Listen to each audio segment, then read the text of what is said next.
excuses today.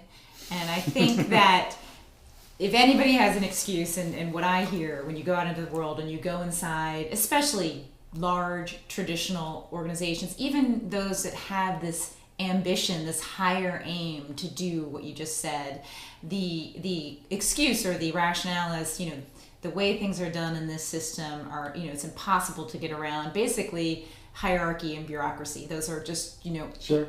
You cannot move those barriers. What do you say to people who say it's just immovable, we can't make a change? Well, let me try to say the question a different way. Mm-hmm. My boss won't let me. Yeah. I'd love to do something crazy, but my boss won't let me. Mm-hmm. And the problem with that is, what you're really saying is, I'd love to do some off-the-wall, Tom Peters, Gary Hamel, Seth Godin, turn everything upside down thing. And if it doesn't work, my boss will get the blame. And if it does work, I'll get the credit. Well, of course your boss won't let you do that.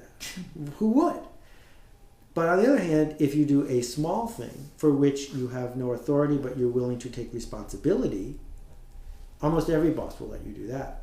And so what it really comes down to is, if you look at the career path of people who have made it near the top of your organization and lots of other organizations, they don't get there by being more obedient than everyone else. They get there by taking more responsibility than everyone else for little things that can fail and that they can learn from.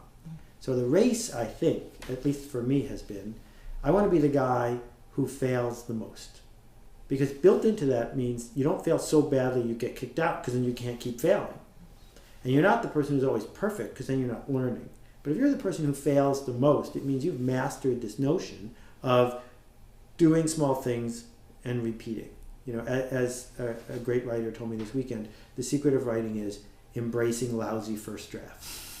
Right? That if you're not willing to have a lousy first draft, you have no prayer of being a good writer. Right. No, that's great. Although, as Dorothy Parker said, it's the applying ass to seat is really the first secret of writing.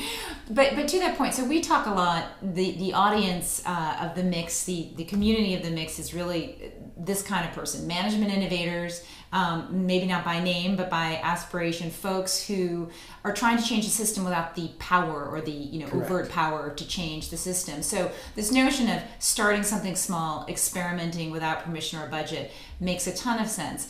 There's this higher degree of difficulty, though, when you think about the system itself. How do you make an impact beyond just a local experiment? Have you seen anything like that where somebody has had the courage and the creativity to launch an experiment, but then figured out how to scale it?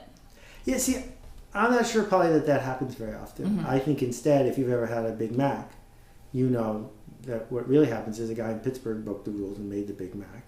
And then a neighboring franchise copied the idea, and then a year later, someone in corporate who saw no risk whatsoever because it was already working just added it to the menu. Yeah. So it's not that the guy in Pittsburgh set out to change McDonald's, he set out to change his franchise.